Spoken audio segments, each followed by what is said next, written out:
baby beard. Waited for you, Fry. This episode traumatized me as a young person. My head is hurting again. Where's my firstborn son? God does not care about me masturbating. Your singing is bad and you should feel bad. First get out into a bus, so you're like, oh no!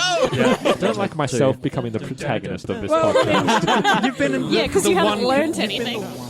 Shut up and take my podcast. Suitably spooky. Spooky. I don't know how close this is coming to Halloween when this comes out. Halloween is always, What's if you the date believe today? in it. 13th. 13th. Which means this comes out 4, 5, 6, 7, 8, 9, the 20th. So That's pretty close. You got- yeah, you need to do this close. again next week, and that'll probably come out on how. No, And then we can all do it. well, we'll figure this out at some point on Shut You Up don't- and Take My Podcast, Oh, there it the is. Australian Futurama podcast that pits episode against episode in a bloody glorious spooky tournament battle for your entertainment. And as always, I am joined by Creepy Chris. I could do with a shower. I am joined here by Poltergeist Phil. Yeah, you could. We're all thinking it. I'm joined here by Ectoplasm Ellen. I was going to say ectoplasm, Perfect. yeah. Great. Oh, oh, yeah. Oh, I made myself sad. And We're joined by Sean. Spooky Sean. Breakfast Club is great. I love that you didn't say the Breakfast Club. Just breakfast clubs are great. Yeah, you've been... I would love a breakfast club. Will you just have a club for breakfast? No, like a club where we get together and talk about breakfast every week. That'd be great. You Yeah. don't have breakfast together? Oh my No. God, I feel like that's not a podcast. It needs to be a podcast called The Breakfast Club. Or it's a weekly Talk about podcast where you talk breakfast. about the breakfast I could probably you had talk. that week. I could probably talk a lot about breakfast. Yeah. It's my favorite meal. But it's like you have food blue balls. You don't get to eat it. You just get to talk about it. Isn't that why people watch cooking shows, though? This week is Yeah. the Shakshuka show. The what? The what? Shakshuka? Oh, the eggs. bless you. Yeah. It's like eggs in a excellent. tomato kind of salsa. Yeah. It's delicious. Just make it like you cook like a tomato salsa thing, like in a pan, and then you crack eggs into the top of and they it. bake into the yeah. tomatoes. Yeah, and then you put it in the oven and they bake. And delicious. It is It's a- really delicious. it's a Middle Eastern breakfast. Yeah. Nice. There is also like an Italian version. Oh, yeah, Like cool. it's very similar because I was like, oh, isn't this just shakshuka? And I was, I have eggs and tomatoes. It's like Sean Connery Look up trying to say Shakshuka. It's things. really easy to make. Yeah. Really good. You know what everyone is hungry for? They are hungry to find out who is going to be the final Futurama episode that will make it past the quarterfinals into the semifinals. And our two competitors are, firstly, hailing all the way from the wild card section where it had to beat 2 episodes just to make it here today. Ladies and gentlemen, give it up for Luck of the Fryrish. Can we tell that Sean was Sean a ring has- announcer the other yeah, day? Sean has done some wrestling stuff, Oh, and do, you now want, do you want me to do it how I did it? Please Yes. I thought that's what you were doing. All the way. And to my right, standing 6'1", weighing 254 pounds, from season 4, the Sting. Hello, everyone. I'm very glad to be here. I'm the Sting. is that your wrestling gimmick? That's my wrestling gimmick. Just for those that have no idea what the fuck we're talking about, I was a ring announcer for a local wrestling show the other night. You So- should have seen how stoked he was to do it. It was very charming. yeah, got he to wore wear his a little. suit. You wore your little purple blazer. my fucking little purple blazer. And apparently he did a fine job too. Next time you can wear my flamingo Why black don't you? blazer. Why don't you announce us? Like with the panache that you have for the episodes. I'm not as passionate. No, that's, About us. That's a good answer. that's fair. I mean, I thought we'd support each other, but Well, I need to guess. sow the seeds of dissent now because we've promised true blood on this episode. It is. They're not. So the Luck of the Fryrish is about Fry and his brother. Yep. Oh, yeah. And he's upset. His brothers took everything, Yep. stole all his ideas, but it turns out it wasn't. Yeah. Did you? And the other one, the Sting, is about Leela thinks Fry's dead, but it's not.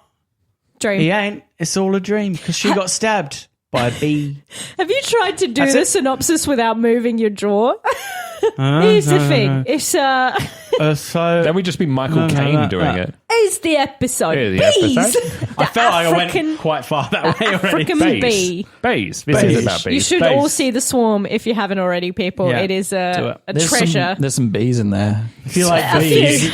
A There's few. more. I mean, who doesn't like bees? What I thought would be interesting. Macaulay Culkin. Well, first of all, what is very interesting is this is Phil's. Michael. You have gone on record as saying this is two of your favorite episodes of all time. Yes. The Sting, I find incredibly well written episode and just well crafted as an episode, and just goes really dark to some really dark places to do with losing, Space.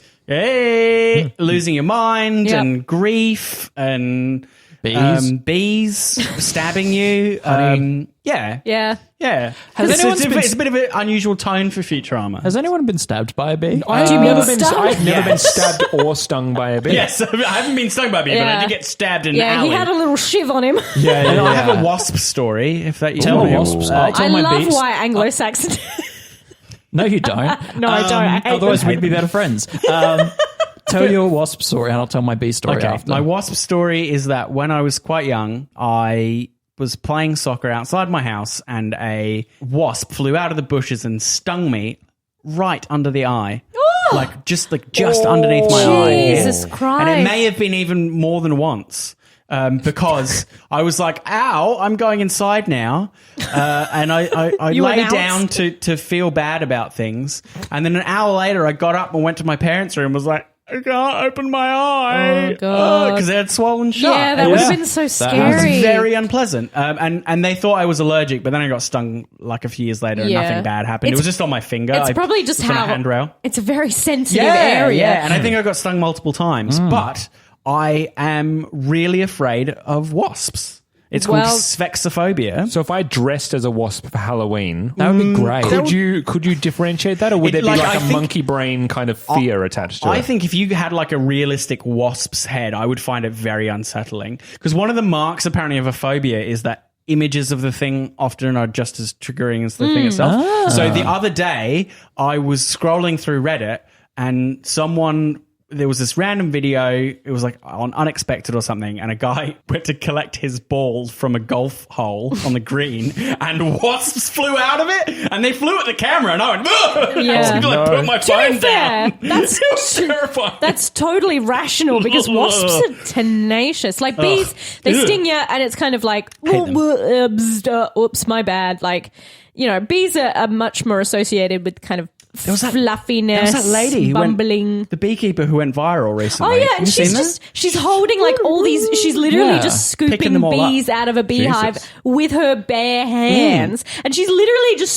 scooping them like you Yeah. would at the if you reached into a bag of like dried beans and just and you would scooping think, them out. and you would think she would be going viral because of her bare hands, but it's actually because she's. That's a bee hand. well, we all know bears love honey. Okay, Moving on to the B plot. Very good. When I was 5, I stepped on a bee at the end. But this is a photo of Wow. my dad who got stung by a bee recently, Oh, Which is not a good place to be stung. which I is can under attest his to Yeah. that. eye and is It going up on doesn't- the Instagram story. I was going to say, like, just be Not like, now, no, but no. in a week. I had a Yeah. friend who kept Next week. bees. Like they had their own little thing, and she got stung on the ear, and her earlobe was just like I don't know, like the size of what's that? A ping pong ball?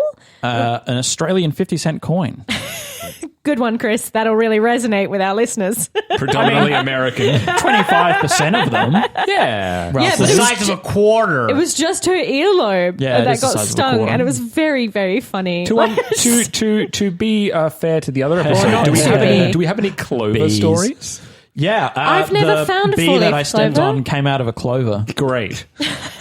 Superb. No, I've always looked for lucky clovers, but Do we get them here? I don't know if that's a Yeah. stupid question yeah, or not. they're pretty like. Apparently That's a- they're more common than you think. That's what I've It heard. depends on But like your surely, grass and but stuff. surely the thing is to look for Well, a that's it. I'm four-leaf never clover. looking for one. So I'm Yeah, not going to and- stumble onto a 7-leaf clover, which doesn't exist. But well, maybe they will. I don't know. Do I'm they? sure. Maybe. I'm sure There are it enough could. mutations. Yeah. I'm Yeah. sure there's Does one somewhere. We should. Oh, if someone has a 7-leaf clover, they should let us know. and email us. And is it really we'll lucky? steal do it you, from them. Do you believe in good and bad luck? Yeah. Because I What's the- don't. hang on. What's I the don't luckiest either. thing I that you believe have in in- your possession? Luckiest thing? Yeah. Preston, because he's got 4 rabbit's foot. Hey! Yeah, they're attached to a thing, so that doesn't help. Yeah, I and need I to own that thing. separate I that. fundamentally It's my do lucky not foot. believe in luck or fate or ghosts. That's in our pre-ramble, which will be in the post-ramble. Yeah. But Disclaimer. Sean does not believe in luck. I believe in luck. Like you have good luck, you have bad luck, but you can't harness that. It's just a thing of like, we've all had bad luck, situations Like a where lucky streak there's, or- I think there's nothing. retroactively we can Yeah. look at it and say, Oh, but we yeah. can't preempt good and bad No, luck. no, but Yeah. there's It absolutely doesn't like balance out or anything. moments yeah. in your life where you're just like, It's all going there's right. nothing that I could have done to change that. It was just wrong place, wrong time, or just, being less of an asshole. I like how Futurama, the episode, just like doesn't even question it once. Like Yeah. no one says that's dumb. You can't just have No. a thing that brings you loads of luck. It just does. It And just there's not a works. thing at the end that kind of contradicts it. It just Yes, it always just- is. I have a lucky object. What is it? I have a pair of socks, which I stepped on a bee with when I was 5. No, I do actually have lucky socks. They're instruments, musical instruments. And I've always had good luck when I okay. wear them. So I wear them to job interviews and when I go to the casino. People And keep. has it always been lucky? Yes. Oh. I mean, Every time I wear them to a job interview, I get the job. And every time I go to the casino, I come out in the black. I mean, we Power should be positive thought. very superstitious. Like, we're all kind of in the acting profession. But I find more than often, like, sports people are way Have their more rituals and superstitious. stuff, don't they? Yeah. Like, someone was talking about they watched the tennis recently, and it was Nadal. And he always has to have, like, his certain amount of water bottles lined up with the label facing out. And there's just like a few other ticks and like little things that he just always has to have. See, I think that's another way to be lucky. Be rich. That'll do it. true. Yeah, That'll do it. I often think stuff like when you're being a sportsman or woman, Sports. person. I am the sportsman. When you're being a sports player and the stakes are high, When you're as being we a all- sports- As we all are. there's a whole bunch of stuff that's out of your control, right? Yeah. And then having some small thing that you can control. These are my lucky underpants. These are my lucky earrings, whatever. That's something you can control and you can latch onto, and it calms you. I think that's what that my comes from. brother said he said it's probably more likely to happen with sports people because when you're an actor, it's kind of a team sport. Like you can kind of. That's why I Sure, win. anything can go wrong at any given time, but you can also rally together and kind of depend on other people. It's a whole working. And if you do really well, you can beat the audience. Yes. I love beating the I audience. Just regularly do. Shoving it down their face. You suck! Yeah, I regularly heckle. Better applaud. You paid to see me, motherfucker. Have you ever seen the performer heckle the audience? Surgeons are super superstitious. yeah. That's Yeah. a similar thing. Because it's you're entering into a place which is something can go wrong and it's very, very bad. So I'm going to control this one thing, and by extension, I'll be able to control more things as I step forward. Yeah, these are all very high stress like situations and positions, and it's the same thing. Like, and we say like, you joked about luck happens more when you're rich, but also like you can be the richest person in the world. Oh, I'm you could dead still serious. get no, but you could still have an anvil drop on your head. Like it's the kind of thing of like, Am I Wile E. Coyote? yeah, Yeah, the richest Wile E. one. Coyote is loaded. Yeah, we How all do you know think Wile E. he orders all of that shit? Yeah, that's true, actually, yeah. yeah. He's constantly buying all that Acme. Acme. Acme. Which He I always actually- thought was Acme I always as thought a it was kid, Acme. Yeah. He actually owns shares in Acme, so it's really insider trading. Ah, It's okay. his own. He's actually using his own It's a resources. Ponzi scheme. Yeah. Roadrunner's Do in you on mean it. it's Okay, an what about comas? Do you think people in comas can hear you? I think Sometimes they can. Yeah. Some people have reported that they can, but also comas, sometimes you do wake up and go back to sleep. Like, Oh, really? Yeah. I read this article from a guy, and he said, there would be periods where he would be up and moving around, but kind of in this not quite lucid state. So he would be awake, but not really kind of conscious, and that would happen kind of every so often. And he was in a coma for a few years, I think. I'm assuming that no one here has been in a coma, but what's probably... When I was 5, I got stung by a bee. Jesus Fell into a coma. Christ. No. And you weren't wearing your lucky socks. You lied about that. I was lying about that. So you went into a but coma. it did come out. It literally came out of a Well, clover. from that trauma, Chris decided today these lucky socks will protect me from harm. What is the most near-death experience everyone has had? Oh, I have a good one of this. Yes. So when I was very small, Good? Question restaurant? A good story. Okay, cool. Well, I'm not dead, so it turned out okay. Yeah, that's true. So my grandparents had a pool in their backyard, Yeah. and the blue kind of soft cover was on it. Yeah. And I was very, remember very that. young. And The I didn't. rectangular trampolines of old. Yes, except a pool. Oh, you said pool, didn't you? What blue was around pools? No, not around across the pool. The floating cover. The tarp thing. Yeah. Yeah, Oh, not the winter one. Oh, the, no, you went underneath it. Yes, didn't you? I didn't Oh, realize that no. it wasn't. You can walk on it. I was very, very young. Yeah, that and I makes just sense. walked straight onto it, and Fell I in. happened to be someone happened to see me go in, and I think they fished me out with the pool broom. So That's yeah. so fucking That's how close dangerous, I came. Phil. And Jesus. I have. That's I know. so oh my God. And they're very hazy now, but I for a long time I had a good memory of being surrounded by blue and this thing coming down and hoisting me out. But yeah, that's my closest I've come to death. Yeah, that's so like kids and pools. It just I'm literally on edge just from fucking listening to that. It's so dangerous. I'm trying to think when I've nearly died. I split my head open on another thing that has blue around it, which is a trampoline. Like that was mine, which is the kids. We used to have trampolines that weren't in a circular cage. It was What? rectangular and had blue pad around it, which didn't do fuck all for the most part. But I don't we had remember a there very- being any padding on the outside of mine. Ours was split at just the right point, and I was pretending to be a wrestler, and I did a backflip, landed on my feet, and then kept going, went backwards, and the back of my head hit the metal pole, split my head open. Yeah, I've fractured my skull as Yeah, well. not a near death experience, but me and a friend.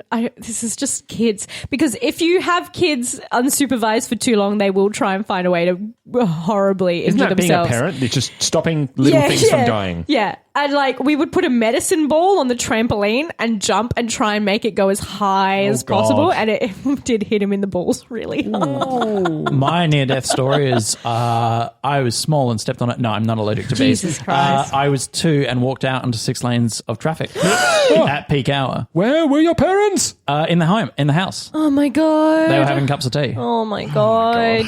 But And literally, then, you then take. they heard the traffic and came out to the house, out to the yard, and a car had skidded to a halt and was redirecting traffic around me as I was walking around. My mum had to go out to me really slowly because if she chased me out, You would have run keep across the going. rest Yeah, I of would it. have thought it was a game and run across. But you Say literally. you've got a dog and you want to get the dog. Do not chase those fuckers because they're it's I a have game. many times darted out into incoming. When I had my dog, he. What's wrong with you people? No, but I was a I was kid. too. I was a kid, and my dog was a puppy. And my foot and he, hurt from and the he bee just sting. bolted, and yeah, similar thing. There's been at least 3 big chases that we had where my dog ran on a main road, and we were just chasing, and thank God he never got hit. Yeah, and you got to get that Acme stuff. Really helps you. And really the helps you catch. final theme that I can extrapolate from Futurama is, I don't know, something to do with love and Do you hang on? Do you Friendship and- think that? Have you ever been by a bedside and been kind of Do you think those messages could go through for a coma? I've never been with someone in a coma. I've never experienced that. I would if you were in a coma, Yeah. and I was in your bedside, I would in your bedside. Yeah, by in your that's bedside. weird. The bedside You didn't table. need to get just kind into of the bed crouching with in them. there. Ellen, your bed is comfy. Jesus Christ! I would talk to the person, whether or not. Maybe that's more for me than I feel like it's more. fucking. What plane? What helicopter is around at this It's time? Probably the ambulance. Yeah, Ironically, it came by last night, so I think it's the same one. Goddamn inconsiderate. Doing circles. we'd probably be Very slow. heading to the RA now. The Rah, Royal, rah, rah, rah, rah. the Royal Adelaide Hospital. I think it would be more for my benefit, but I Yeah. would talk to the other person on the off chance that it would go through. Yeah. I think. I've been by sick people's bedside. He wasn't in a coma, but he wasn't extremely lucid at the time. And I think definitely your presence means something to people. Yeah. When they I have wake a up and kind of stuff. funny story about my deceased father. I want to see how many weeks we can go running with you mentioning this. What If we happened? can't laugh about it, guys, then it's just sad. Yeah, let's laugh then. No, but he basically had an infection, then he was put into a coma. medically induced induced coma. coma, but then that mean he had a stroke and then he was no longer lucid while he was kind of spiraling downwards. And there was a kind of period where we weren't sure what was going to happen, and we were talking just about. So my father worked in Brisbane, so he'd kind of work there and commute back to Adelaide, and he had his own apartment. And my mum was kind of talking about, maybe I should, until I know what's happening, let the lease go on the apartment. And apparently she was holding his hand, and apparently the hand tightened. No, because he did love that apartment. Oh wow. It's kind of funny. I don't know. We laughed about it. I was trying to link these two together. I think both of these episodes reveal Fry to be like a deeply feeling person, quite a complex person. And that's something I really like because it's very easy, and the show makes hay out of him being just like a dumb idiot. An idiot. A lot, and that's fine. That is what he is. That's his function in the show. But he also has he's a very devoted person. He's got who cares and very deeply for others. Yeah. Some people can have feelings. Yeah, but silly cartoon characters don't always have feelings. That's true. It's not a trait, I think, that we too often celebrate in male characters either. Dumbness? Like we do it in the dumbness, but Devotion. also yeah, that kind of I could not care less if someone was, really smart. If they were emotionally intelligent or just cared, then that would mean Supersedes anything else. Yeah, of course. I think that's probably like one of the biggest things that you could kind of treasure as a trait. And I love that about Fry. And I love episodes that celebrate that in him and how he kind of affects the people around him, particularly Leela. I think as well as there's something that's become a pattern in Shut Up where if there's an episode that we just fucking love, we don't talk about it. We'll go on tangents about it. But I think what's a good to highlight about these two episodes is that, especially when you put them back to back, they're both super fucking relatable. They are. And one's about family and one's about friends. In its core, and it's using Fry as a fulcrum for that. But he is the linchpin of the show to begin with anyway. So he's the perfect filter for that, especially because in Luck of the Fryrish, he's lost his family, and the whole fucking show is about how do you regain family after they're 1,000 years in the past because you time traveled and you're with a weird lobster creature. Yeah, but it's also they are gone, but they are not because you're there. So all of those things are all about trying to get yourself closure and kind of realizing things in hindsight. I love that about particularly Luck of the Fryrish, that it is a shift in perspective of a relationship that you thought you knew. Because I feel like that's happened to us a lot, and particularly with family, because you're going through so many transitions in your life, and you grow up and you think it's one way, and then some piece of information will come out and make you kind of turn the whole thing on its head. Even positive to negative. That's when I kind of grew up. I'm still growing up.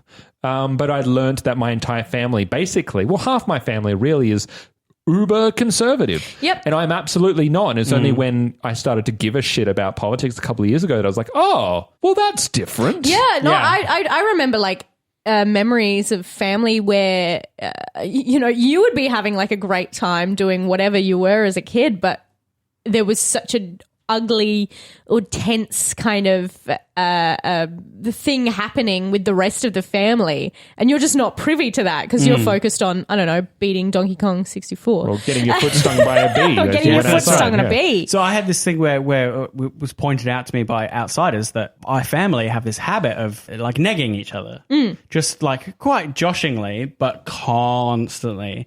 And when it was pointed out to me, I was like, holy shit, we really don't say enough positive about you mean each other. your dad at your wedding? Yeah, that's right. That's something that was pointed out. His entire speech was it was a 20-minute speech where the last 2 minutes was nice. Congratulations, but the 15 minutes before that was just a big roast of food. Yeah, it was a massive roast. It's sort of like a tradition, I guess. But yeah, I've started to sort of push back against it and try and kind of get people in my family on my side to be like, hey, this is okay in moderation, but we probably need to build each other up a little bit more. But that's been a really hard transition. But I also think that the second episode, The Sting, has a similar sort of thing, but from Leela's perspective. It takes her experience of going through this thing of thinking that she's killed Fry and the guilt of that to sort of reevaluate how she feels about him and how strong her connection is to him. Yeah. And I think she comes out of it knowing a lot more about how she feels about him. And we complimented this episode when we first watched it as being based on their friendship, not and the love they have, the romantic love they have being kind of secondary in it. Yes. And I think that is, again, I reiterate that. I think it's really beautiful. And it's something that I think Leela has to reevaluate through her experience. So much, there's meaty good episodes. They're Both of meaty. them, and what I love about it is the kind of the fundamental part of Futurama that I've always loved and that I really resonate with as a human being is that I don't have a super close relationship with my family, and I've definitely formed that connection through friends, and I've always just they're the first people I go to. They probably know the most intimate details about me, and just there's the kind of I feel like there's a whole side of my life that my family are not privy to, like this podcast. No one listens to it. But none of his family. Thank goodness. Or listener, you are our family. Exactly. But that's something that I just always found like a really tangible aspect of Futurama to catch on to is like, the crew is the family. You can choose your family. Yeah. Also that thing of you don't need to define it right away.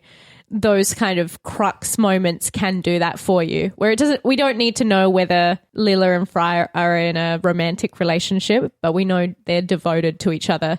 And that can mean friendship, but that could also mean something more. But you don't need to define how you love someone in those big moments. You just need to know that you do. Or like I remember some of the brutal things my brothers and I would do to each other as kids. Like we're all 4 years apart and I'm the youngest. Jesus Christ. And I remember there was a point where my eldest brother was kind of babysitting me, and he was just being a cunt is what he was being. And back when we had the dial-up phones on the wall, the phones that would just hang on the wall and you could actually call people using numbers that you remembered. What are you, from the 1940s? And I went to go try and tell on my brother by calling my mum. And every time I would race to the phone to call my mum, my brother, who's 8 years older than me, would just stand over me, let me dial almost to the end, and then just press the hang up button. Holy shit. That's a horror movie villain. I hated him for that. He would like get 7 digits. We have 8 digits for numbers in Australia, and you just like wait to the very end, and then it would ring, hang up. Oh my brothers tease me mercilessly. You should have dialed 000. No, you shouldn't have. That's a crime. What's interesting about like the Fryrish to me is that the behavior, Yancey's behavior is always a bit mean to him. That doesn't change. It doesn't alter. No. But his true feelings are always there, and that's what Fry comes to realize. Like, there's no kind of like, oh, I'm going to change my ways. It's just a recontextualizing of the behavior that was there all along. And it also feels like those relationships where it's like, you can imagine if someone else started bullying Fry, Yancey would Be right there. Yeah. beat him up, be like, no, only I am a bully, Fry. You go away. Yeah, I'm the that's brother. right. It can be a real, it can be really embarrassing to know your family or to show that you are known and loved by your family. You know what I mean? Because I'm not an overly affectionate person, and me and my family, we are not. I was going to say, Ellen, this is a revelation Get to fucked. no one. Shove it up your ass. Oh, that felt like a warm hug. You're welcome. That's the Graham special. No, but we're not an overly affectionate family, and we never have been. And even in those, we've had a lot of big, significant moments in our family, and that's not made us change. You would think losing a big member of the family would mean you'd be like, oh, we need to learn to Cherish appreciate these each other. times, We're like, nah, get fucked. It doesn't change how we act around each other. We know that's there, but it can be so... It's reassuring to know that it's underneath. But I know how much appreciation and respect and love I have for my family that is just very secret or secretive. Well, look at this. You got insults, mummy's boy, daddy's girl, right? They're insults, right? They're meant to belittle someone for having a close relationship to their parent. But even my brother, because me and my brother we used to have kind of chalk and cheese, and we used to have big fights. I lost 3 teeth once biting him. She's chalk. He's cheese. That's why she bit him. Delicious. We just never noticed your brother walking around with 3 teeth lodged into his arm. He's a brie, so it's a soft cheese. You get your baby teeth stuck. I learned from Yeah. Reddit recently how to escape a human bite. Cheese? Not with cheese. No, you're meant to shove. Try not to get bitten. Apparently, you feed the bite. You shove your arm Into you it. shove whoever's being bitten into their mouth. Yeah. Maybe that's why I lost those teeth. There you go. But yeah, like we used to, because he was always older than me and always smarter. So he would like tease me mercilessly and I wouldn't have the intellectual or the literally vocabulary to come back at anything. So I'd just fucking deck him one. And like my mum would just be like, I would complain to her and I'd be like, he is so mean to me. And she's like, well, he always talks to other people about how much he loves his sister.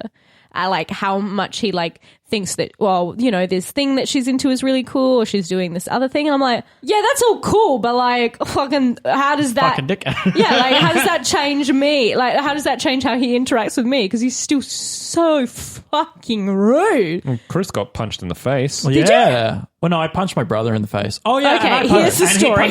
He punched me in the face. Yeah, and you got your orbital... Yeah, I have a reconstructed eye socket because of it. Oh, wow. That's a punch. And he has dead teeth. Wow.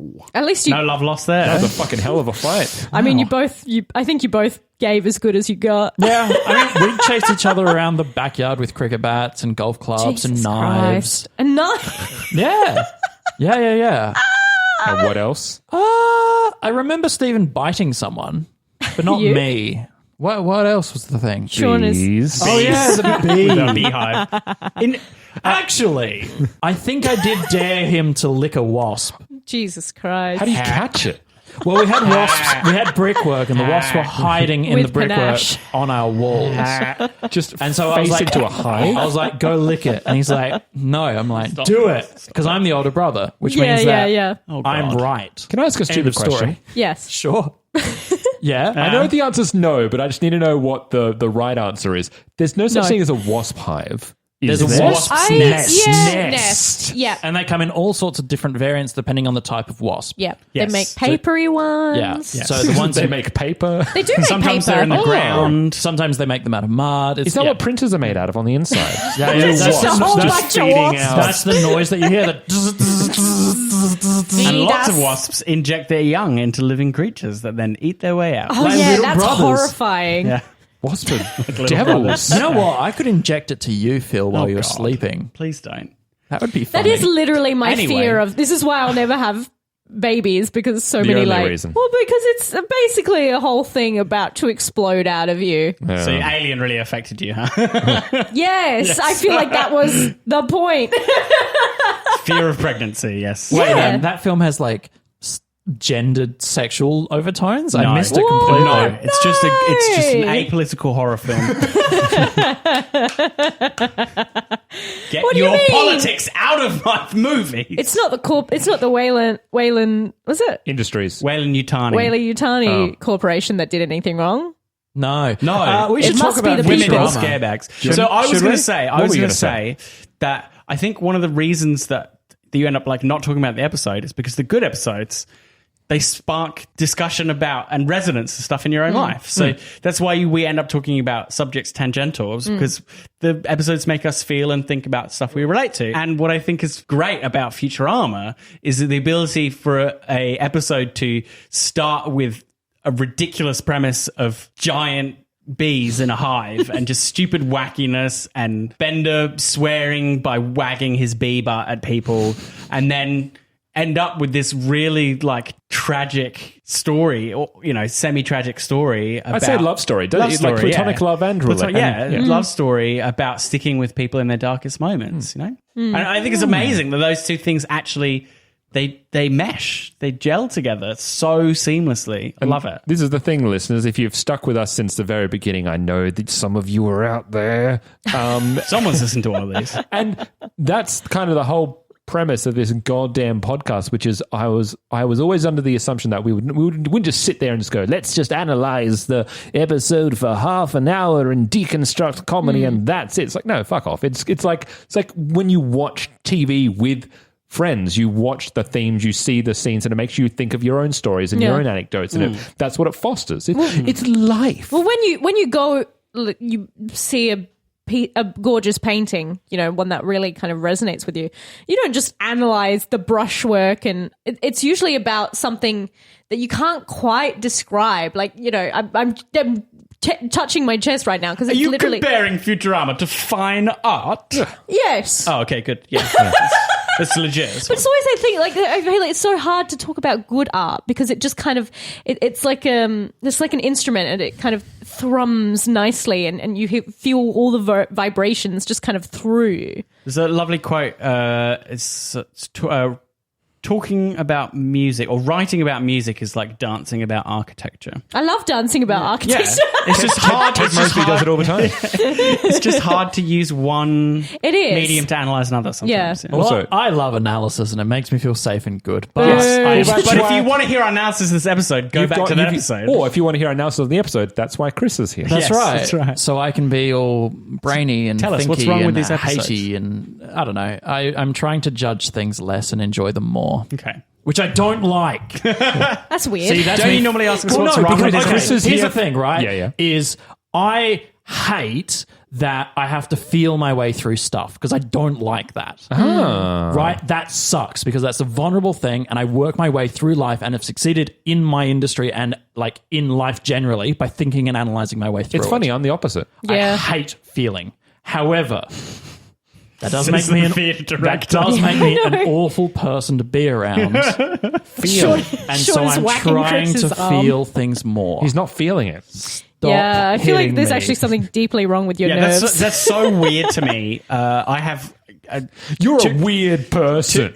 Yeah. To a degree, I have emotional dysregulation and an inability to compartmentalize, partially due to my ADHD, is that I can't moderate how I feel about things.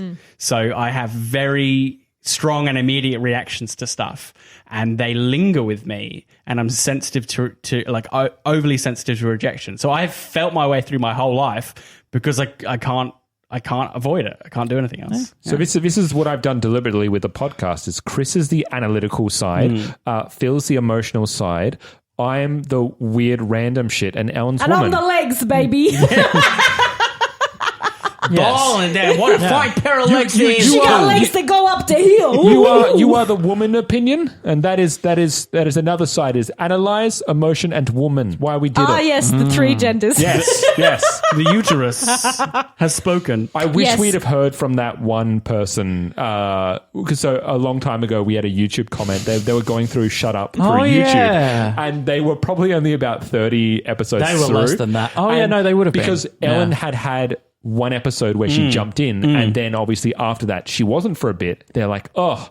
That I hope that Ellen person never comes back. And I remember I commented oops, back oops, just oops. being like, just you wait, buddy. She's a regular. You know, Well, he would have gotten a brief reprieve when I was When you away. fucked off to Europe. Yeah. And that's the thing. I never got to do this episode with you guys. All right, what do you think about Which this one? episode? Which one? It's one of my favorites. Ooh, Which Sting. episode The didn't you get Sting. to? I didn't Sorry, do it. sorry. I didn't do it either. Yeah, I was in It was, Europe. Phil, myself, and Josh, I guess. That's Yeah. It must Yeah, be. I was in Sydney. Or But I do the remember Riverland. listening to the episode while overseas and messaging someone and just going, I'm so glad you voted for the Sting because it's Oh, yeah. it's one of my favorites and it's one of those kind of like it's always stuck with me, that feeling of just kind of like a stinger Like, through damn the it, tummy. you took it. like a little bloody stinger. I can't remember. I think it was Phil. You just reminded me. The new segment, the non-judging, non-quantifying, negative aspect of each episode, which will be hard for this one potentially. No. Okay. Well, Chris. The Sting, I dislike the second half, the dream sequence entirely. Yep. And Fryrish has a lot of dated jokes that are from the era and don't follow through. Like they are very, very like social context area. So like punchlines where like if you don't know who the mayor of New York is, then the Rudy Giuliani one doesn't really work so well, and a bunch of those. Okay, I can go. Fryrish, I mentioned it when we were watching it. It's the Breakfast Club sandwich joke. the one. It's random without context, and I don't get it. And for the Sting, get back to me on that. So for the Sting, I feel like a few of the jokes in the early part fall a bit flat. Ellen found the joke, the yes, no. I have no idea what the hell that is. That's my Honeycomb one. big. That's my yeah, one. Yeah. There you It go. ain't I assume small. it's the lyrics No, to a no, song. no. Yeah. I'm it's just jumping in with you on Phil. That's my one. There's just a few jokes around that whole part don't quite land for me. And my weirdly, my favorite part is later on when it gets more into the creative dream stuff. I really like that. Yeah. That's where it actually starts picking up for me. And then Fryrish, I don't like. I know it's kind of par for the course is how it's done, but like no judgment. I don't like how they undercut some of the seriousness they build up as they're doing it. So it's funny line, but when his mum says, "Oh, he's missing, but his crap's still here," like it just feels like you've undercut your own thing that you've just built. Like, yeah, I don't like that much. I like that joke. Yeah, I don't think the joke is bad. No judgment about those comments. It's really hard as well because I feel like my feelings spill over. Like it's kind of like just a glass of red wine over something, and my positive feelings. No feelings here. All right, fuck it. Stop that. I don't understand. Well, it's not your. That sounds like a YP, not an MP. Your problem, not my problem. Gotcha.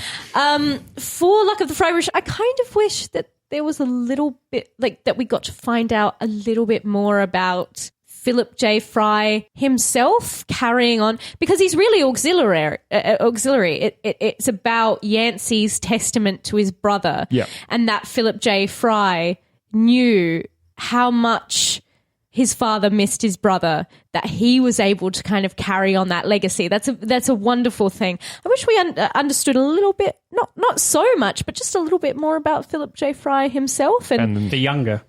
What was the other thing? The other episode. What's wrong with this thing? What's bad about this thing? It does feel like a gear shift because they're driving. Leela's drastic actions are going to get Fry injured. So her whole thing is, I'm diving into this and I don't care if we die. And it's not necessarily like super, super funny in that first half. So it's kind of more of a gear shift where you have to be like, oh no, this is kind of more of a character episode of Futurama and we're exploring the drama. But it can be weird when you think of Futurama mainly as a comedy animated sci-fi show. Kind of similar threading for both of those. It's like character development and how you approach characters. Yeah. It can just feel like a bit weird. It's like, oh, I need like a few minutes to just kind of sink into. I don't necessarily need to approach this as a comedy show. Yeah. Did I bring it back? No. Yes. Not really. Okay. No. Fuck.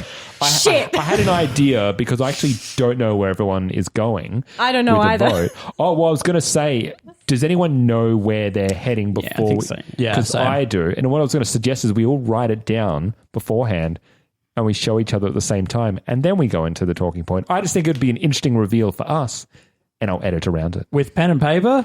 I've got a phone here. Oh. Or if we have pen and paper. No, I don't have pen and paper. What I was going to do is vamp so that you don't have to edit anything. Vampity vamp. Vampity vamp. This episode doesn't have any vampires, but if you're listening to it, go check out our Vampire the Masquerade Bloodlines playthrough on YouTube, or our Roltercast Season 2, or actually any of Roltercast Seasons 1, 2, and 3. Cyberpunk 2020, Vampire the Masquerade, and Cyberpunk Red. I mean, we can. Sean might cut all of this out. I hope so. Oh. Yeah, I just found mine. Yeah, I got it. I've done it.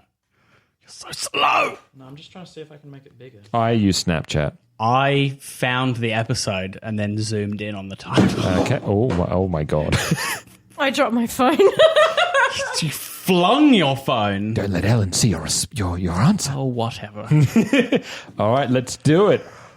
3, 2, 1. Sean, your screen is Yeah, Sean, your screen's black. Oh, I think I'm in the minority. I think you... You guys, what do we do? It's a tie with Ellen and Chris saying Luck of the Fryrish and Phil and Sean saying The Sting. Now, I actually do have a I solve can be for this. bribed. We argue loudly at each other, right?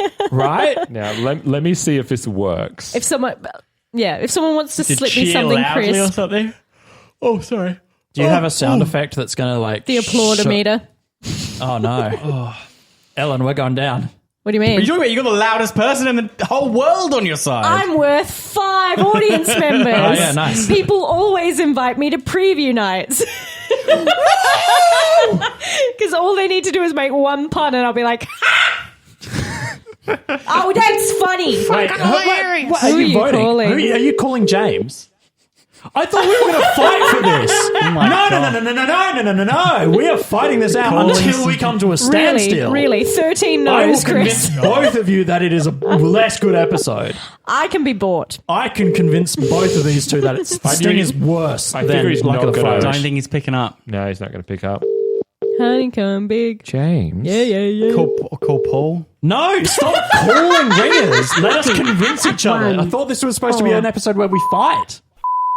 Oh, it's, You're just you don't giving want to away know his his number. phone Don't give out his number. What are you doing? So, as we've mentioned, Phil and Sean have gone for the Sting, Yes. and Ellen and Chris has gone for Luck of the Fryrish. So weird. Yeah, bizarre. So weird that Chris and I are on the same team. I'm not inhuman, Ellen. I think didn't we? How did I side with the robot? I thought we established during this discussion that you're both unfeeling monsters. I have a lot of feelings. I have none. Actually, no, I have a lot. They're just confusing. And they They're live hard. together. Wah, wah. Well, Chris, you seem so Convinced that Passionate. convinced that you Convinced, can yeah. you can change. Look, I'll give it a shot. Go for it. I love that. You were so adamant that you wanted to If fight you- it out. And then you're like, all right. I'll do my best. Okay. Well, let me talk about why I don't think, for me, it's the better episode. And whether you agree with it or not, that might spin your mind a tiny bit. The best part about the Sting is its reveal at the end that Fry is, in my opinion, the best thing about it is that it's actually Leela in a coma. And a lot of the quirky animation, a lot of the great dialogue, a lot of all of that is effectively that it's a dream episode. I don't think that takes advantage of Futurama. I think you could put this episode even in The Simpsons and it would kind of still work. And I don't think that makes it a good Futurama episode. That if you just kind of switched it out, it would still work as a good Simpsons episode. Disagree because they use a lot of weird sci-fi concepts within the dreams. I gotta say, like, that's where I think it's actually adhering to the strength of Futurama is that it can, certain episodes, like especially Godfellas and The Sting, where they take those really fucking outlandish, wacky concepts, and for something like The Sting, where it actually works in world too. You establish the space honey, you establish those kind of the rules and parameters, and then you have so much fun within it. And then just that, like, it's hard to remember watching it for the first time, but that reveal at the end is just so heartbreaking and exhilarating at the same time. Like, I think it's a really effective use of the dream sequence. Can I talk a bit about why I love the Sting? Yes. Go for it, go Because I literally wrote both of them out and then crossed one out. That's how much I love both of these, and they're very conflicting. And they both have that same thing that we talked about at the end, where it's a flip in the way that we've perceived the story thus far. We thought it was a story about, Leela kind of grieving over Fry, but what it is a story about Fry's devotion to Leela and what she really thinks about him. And the same for the Luck of the Fryrish. We think it's Fry kind of figuring out why he's down on his luck, when really we recontextualize his whole relationship with his brother Yancey and realize that it was one of love. For me, I think I went for Luck of the Fryrish because that relationship is a bit more complex, and there's something like all the shit I love, it needs to be bittersweet. It kind of needs to have the whole array of emotions. And it's bittersweet because that's the most closure that Fry can ever get over his brother and him being separated from his past life, rather, as he now lives in the future. Because there's no bringing back any of that family. The Sting has a happy ending, and that's wonderful. But I think the happiness is that even though there's so much grief and pain and loss, is that Fry has managed to realize how much his brother loved him. And that's a really beautiful thing. And we can take away from moments of loss. And there's no kind of going back from that. You can't argue with death, and you can't, rationalize that. And you can't go back, but you can kind of take away those wonderful little moments from that, and that can be just as powerful as an ongoing relationship that you have. And that's why I went for Luck of the Fry. I'm tearing up a little but bit. if you want to go, you can. I also think the jokes are better. In Luck of the Fryrish, I might be convinced, actually. It is a funny, but and then this is the thing. I'm like, once I realize in the Sting that it's more of a character motivated drama episode, and I love the dream shit they do. It reminds me a lot of Rosemary's Baby, when you have characters who are talking and it's no longer them, but it's the voice of another character. Like, I love the thing the Sting does. 2001 reference is fun. I love it, but I think the complexity of the relationship that is explored in Luck of the Fryrish is one that always makes me tear up throughout. Whereas kind of the Sting, we know that they love each other, and it's a moving forward kind of episode. But for Luck of the Fryrish, I'll always love it because it manages to be both beautifully sad. Really such good one-liners as well. I'm rethinking myself. I actually think that the Sting is actually a more complex exploration of a relationship. Like for starters, the Sting is taking kind of the core value of the show, which is it is always going to be the Fry and Leela story. That's how we begin. That's where we go throughout, and through each ending, that is the core relationship that we end up. What I think that the Sting does so beautifully is it does recontextualize the relationship of Fry and Leela, because up until that point, which is 4 seasons deep, when you think you've mined about as much as you can get out of that relationship, we look at them as a platonic love, which we haven't actually seen it to that point. It's always been Fry chases Leela. Leela's not that interested. And it's so great to see it from Leela's point of view rather than Fry. Like, because it's even a very telling moment where Fry even says, as he always does, I got to tell you something. I love you. There's no I love you back. There's no kiss. It's not about that. I agree. I think the drama is better. And I think that because of that, it actually doesn't need, it doesn't need the humor. It doesn't, and it shouldn't be that, because this is actually a time similar to Godfellas where they get to explore away from that kind of whip cracking, laughing pace, where I think, yes, Luck of the Fryrish, I would say, is the funnier episode, but the Sting is more gripping, it's more emotional, and I get a ton of more investment in that, because these are two characters that we've spent 4 seasons with, and they find like kind of a new dynamic to fit and explore in, and they had me from the word go. Another thing to be said for the Sting, I think, is Katie Siegel's performance. Her performance incredible is in that. Great. Even the jokey cry she does at the funeral is still so quite upsetting. But I feel like for me the exploration is that they love each other, but it doesn't really get, the flipping is the setting. Whereas for Fryrish, it's realizing that someone loved you and that you never realized that while you were alive to cherish them.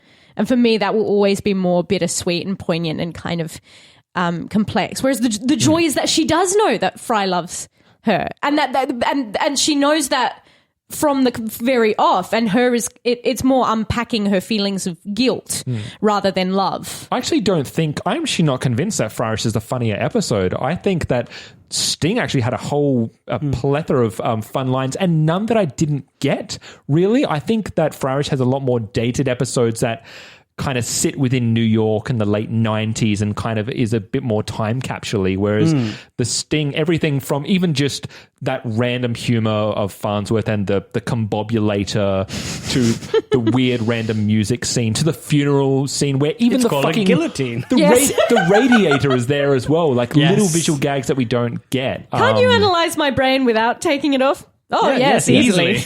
I actually would make an argument that the Sting is the funnier episode.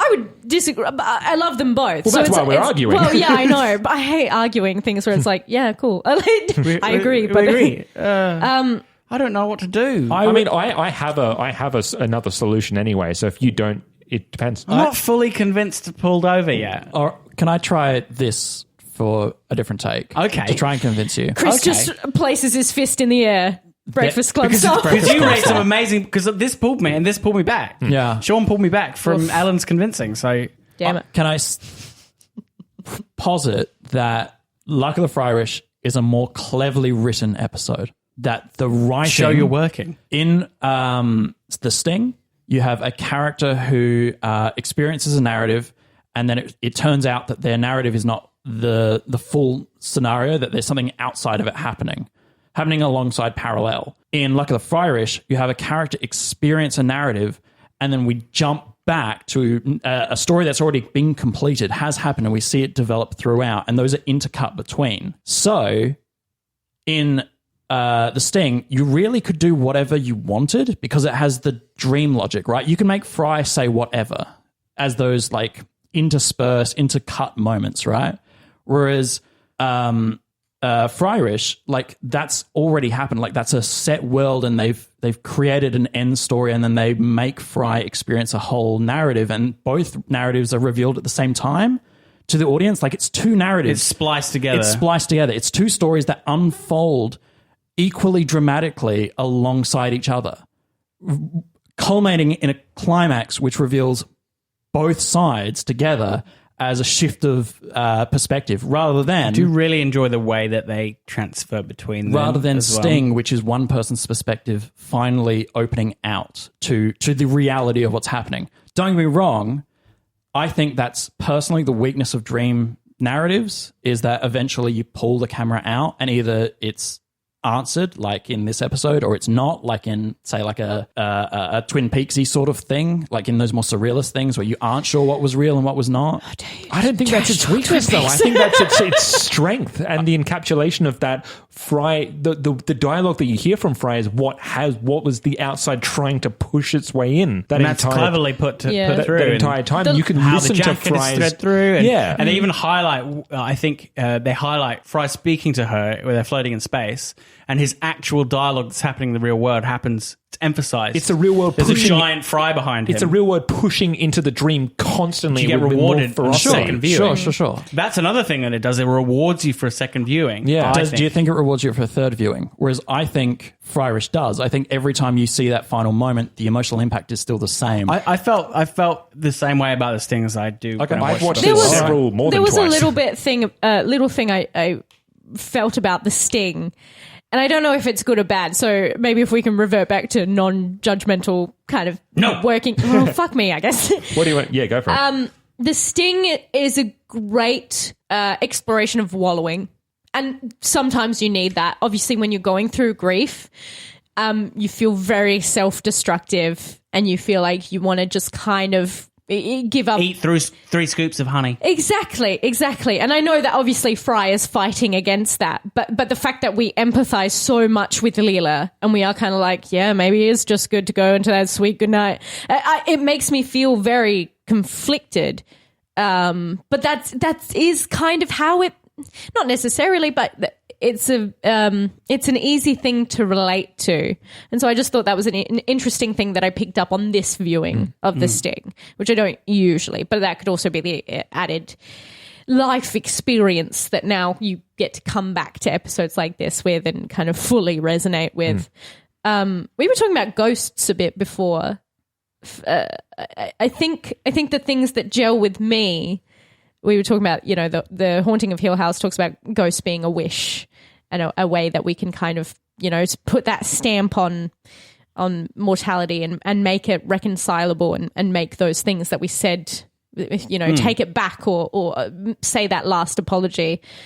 I think I like the bluntness of Fryrish because in the wonderful evocative thing of the Sting is that all of the emotions that Leela and Fry have about each other can come true in the most romantic way. It's the way that you kind of wish that you could express yourself, and dreams kind of take the edge off that.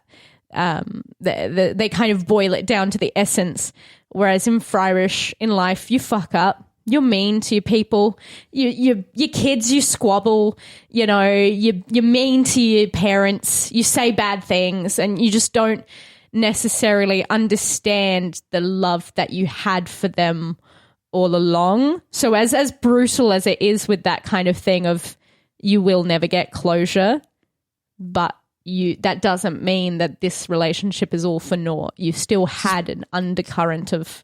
I think this is why I find it so hard to find daylight between them. Because I find them both relatable. Oh, yeah. I find, the selfless love for another and being with them through something so evocative and giving of yourself to bring someone out of whatever pit that they're in, and also the experience of going through a crisis yourself, and that bringing up or intensifying or revealing your feelings I totally relate to that. The difficulty, the push and pull of family, I relate to that too. And I feel like both episodes handled their respective theme in a way that's suited to that theme. Yeah. Rather than it being, this is superior to the other. It's a feelings thing. They both feel right to me.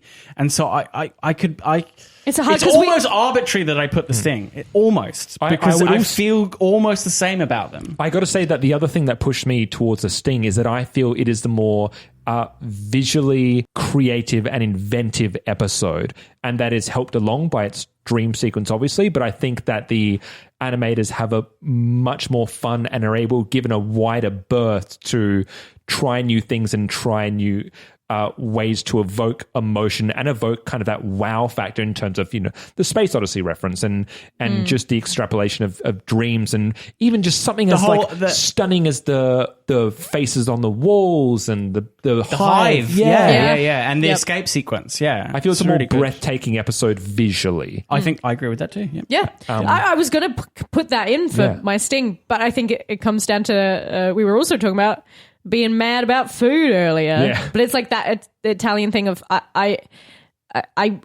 the simplicity of how Fryrish is delivered, and how I resonate with that specifically, and how it's my preferred mode of storytelling, and the kind of emotional journey that I really love, that I just want it simply. I just want to see that. Maybe that's the end of the show. We can't do any more. I think what would happen, what I would say is that in terms of how we would solve this isn't a back and forwards until we flip Phil. It is a if Phil goes for I love being fought over. Yeah, if Phil goes for Fryrish, then Fryrish goes through. If Phil stays with Sting, then we invoke the shut up rule. Both go on to the semifinals, and it's a 3-way in the semifinals. I didn't even know that was a thing that we could do. Well, we've done that before. So yeah, we're not stuck. I would say this my last ditch attempt to flip Phil. I like that expression.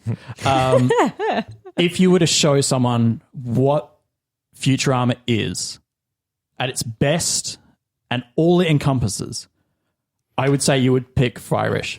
It shows the trilogy, the trio. Its premise is a man is in the future and has history in the past. It's simultaneously, it mixes its drama with its comedy. It's not to everyone's taste. There are moments, like you said, where the comedy undercuts the drama, but the fact that they're placed parallel next to each other, that's the show. It has beautiful 3D renderings. I agree, The Sting has some better stuff, but it is another season into the future. And they do have a wider scope to play. But if you were to show someone the best Futurama episode and you were to sit them and go, this is the show. Yeah, but I don't think it's the only way you can measure it. That's it, because I would show The Sting. Because The Sting is, to me, genuinely, The Sting is my favorite episode. Yeah. There's a very fundamental reason. I think it is the most powerful episode you can Yeah, show. but also, if you had two people and you sat down, but you already are familiar with Futurama, and you're like, which one should we watch? I might choose The Sting. I gave him my best shot. Yeah, I don't think I can flip. Yeah, I think we could argue about because it's the thing. You look really disappointed in me, I have to say. I don't think The Sting is great. I don't think it's good. I think it's the love it. best episode Futurama's come out with. Nah, I don't rate it. I think we lost Chris from the whole show, actually. Yeah. I think he's just not going to record with us again. Here's the like The problem. Sting. I love it, and it was literally like, what? It's literally like. It's got that little bit of sweet. It's got that bit of sweetness in it, and I love that in all of my stories. I think in a different day, I would choose Luck of the Fryrish. I think but today I'm sticking with this we thing. promised what we promised, which was blood and in the water, guts and gore. I think we've all made some great arguments. Yeah. and a bit of tension. So angry. Call me tension. Shaking his head. Tension. So what that means I'm going is to murder that them afterwards, so that thought you next didn't week it'll feel just be about me. stuff. Of course I feel. I just feel, I feel angry. And I feel I'm right. It's anger. ladies and gentlemen, to all the listeners that are listening around the world from the comfort of your home, Bon nuit. we have a joint winner, which is both the Luck of the Fryrish, the wild card winner that could. Cinderella and story. The Sting, the champion of season 4, that will be going ahead into the semi-finals. Not unprecedented. In fact, it was the end of the series, the last 3 episodes, that did this once before. Yeah. Which means that in the semi-finals, We just fucked ourselves. in no we're all right. particular It's our own order, show. Do what the fuck we want. in no particular order, we have When Aliens Attack, The Sting, Luck of the Fryrish, Meanwhile, and Roswell That Ends Well. One of those It's a five good fucking set, isn't it? Yeah. Yeah. We'll be will victorious. be victorious. And you can also blame James for not picking up the fucking phone. Wonder what he would have said. His phone I number wonder is. what he would have said. So you know what? What I'd be interested to know is what you thought. Yeah, maybe everyone hates us. Yeah, Yeah. that'd be great. I can't imagine that. I can. I would People love hate to me know, already. like what people think. Yeah. Yeah. And where you thought we should have gone. Yeah. I want to know how you feel. Why? I'm curious. Well, yeah, because it's that thing of it will always appeal to what mode of storytelling you like more. Yeah. And what theme resonates with you more? Yeah. So tell us what Yeah. resonates with you. Like, do you have any kind of these episodes have both stirred up a lot of stories, from our past. Yeah. If you feel like you would like to share them with us, Did we you would step love on a that. bee? Tell me about it. Did you see a ghost? What'd you think about it? Don't tell me how you feel. Because I'm uninterested. But I feel like this is a testament to how great Futurama is and how good art should work in that it inspires you to tell stories, to recontextualize your life, and to kind of breathe life into that kind of mode of sharing with each other. And so go to keep doing that. bat for what you believe in. Yeah. I'm very proud that I swayed you back from two people that Really I feel did, yeah. are much more intelligent in debating than I They am. made, No. they made excellent arguments, but yours was something I had overlooked about the episode. I have no emotional intelligence, so I'm rubbish at arguing and convincing people. They were good arguments. I'm just though. loud. They were really good. Thank yeah. you. Oh, good. So Yeah. until next time, when you have formulated your own responses and rage towards us, I have been Scary Sean. Phantasmagorical Phil. Chris, psychopath. It's Ellen. Oh, that's a good one. That is a good one. Don't know how long my mic's been to the side Jesus Christ. for. Bye. Fucking bye.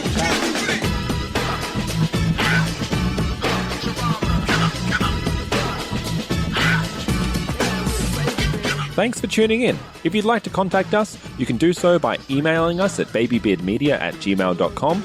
Our socials are Facebook, Twitter, and Instagram @babybeardmedia. And if you're looking for a way to support us, the best way you can do it is by jumping onto iTunes or the podcast app and giving us a 5-star rating and a nice review. It goes a long way to helping us. Otherwise, if you'd like to join us next week, Anyway. Time for some pre-show banter. Oh, no. I forgot there's that bit where we have to be generally agreeable to each other. No, we don't. Oh, we've great. never Fuck have you. to. You fucks. I fucking every time in and out, boom. Oh. That's the Ellen test I needed. What? Has anyone watched some televisual entertainment? Well, I Such forced as? these fucks to watch Oh Hello, which is the Yes. John Mulaney, Nick Kroll show where they play elderly Jewish men. And Yeah. it's very I've been watching Him Yim, agreeable. Yes. and I hate that I call it that now. Yeah, so You're do I. welcome. That's how I met your mother. Yeah. Him Yim. Yeah. Him Yim. Him Yim. Oh. He was my friend whose house got raided by SWAT when I was 10. Oh, I was over okay. there. Did you dox him? No. There was a Fucking knew it. meth lab next door. Oh, yeah. So SWAT came in and were like, you guys need to leave. And we're like, But we're doing so much meth. We got free meth from next door. what we would do. I just got my birthday present from home. Is it meth? Is no, it meth? no, it's an everlasting wet palette for my acrylic paints for painting my minis. That peaked. Surely. That's what compressors are for. Yeah. Has anyone given themselves a rap name before? Yeah. What is your rap names? LN. Just the letters. Nice. Yeah. I thought so. Chris. I think it was Crunchy. Crunchy Lad. Yeah. Big Philly style. Big Philly Oh, style. I don't. What I call fucking Sean. Sean. It's not. That's not in now. Now everyone's little. Lil Sean. Sean. Lil Sean. I got mine. Sean Supremacy. Oh, it's the show. Jesus I Christ. feel like you should be the Sean ultimatum. Oh. I These are just feel like, puns, not rap names. yeah. So I'm like, Seth the Sentry and difference? Sean Supremacy. Yeah. Jesus Christ, it's Jason Sean. Fuck yeah. I'll take that. Oh, when you can't laugh like me ever, Sean. I've realised now. Because if you tilt your head back, your headphones just fall off your face. Thankfully, I've never. No one does laugh like you, though. Yeah, It's a full guffaw, isn't it? it's an inbuilt Defense mechanism. Yeah, because when I do Against the it, world. it gets away from the mic. Oh no, I thought it was when you laugh, you're vulnerable. And Yeah. No, Your mouth is open, which makes you weak. No, Your, right. your head goes back, your neck it's actually is the exposed. opposite. Yeah. None of you can tell about all the trauma I've got. Oh, no, we can tell. no, we know. We know your trauma. We know. You think you're hiding it, but it's very obvious. Oh, and no. it makes everyone uncomfortable. That's my rap name, Trauma Sean. I like that. you can sort of only style. be a rapper if I'm allowed to be on your tracks, just going like, haha, yeah, Done. ho, yeah, it's Sean time. I feel He's like doing you a should rap be- now. we Get should- ready. That's not the backup. That's the beat. Oh, You're doing that. Oh God, you're holding this whole thing together, Phil. Jesus. So if any of this gets into You're it, an hey owl. Goodman, you want to work with any of us? Yeah. We'll lay down a beat and we'll put some. I've listened to some of Goodman's raps. yeah, I know. fucking So have I. fire. His rap is the outro to this podcast. Well, Yeah. yeah, but I mean, like his some of his stuff. other tracks. His Yeah, legitimate stuff. yeah, this is good. We're definitely holding him down. Yeah. oh my god, yes. Cut us out from your life, please. I Or finished we a could game stream it recently. and- Yeah. Oh, that too. It's How'd you called finish? Speed dating for ghosts. Oh yeah, did you win? Yep, I you- always did- win every. Oh no, you would have gotten ghosted. How do you feel? Do you guys believe in ghosts? Do you believe in ghosts? No. no, no. I wish I did. I thought you did. For some reason, I just assumed, we haven't had this conversation, but I just assumed you would have. No, No. I like going to I like ghost stuff. ghosts. I Like like the ghosts. idea of ghosts. I feel like we become our own ghosts. Oh, deep. So like when you walk into a place and it's like it feels off. I don't know. I feel like it's kind of that feeling of It's like your fault. yeah, and things do linger, emotions, and I mean, why is that not ghosts? You know, But if you just don't fart. if you don't believe in ghosts, That's a ghost. better way to unpack your trauma is to listen to the latest single by Trauma Sean, which drops next No, Friday. boo. Called Unpack Your Trauma. Unpack your trauma, bitch. With a special guest feature. Crispy Chris Kringle. And Have Big you- Philly style. have you ever heard? Ha!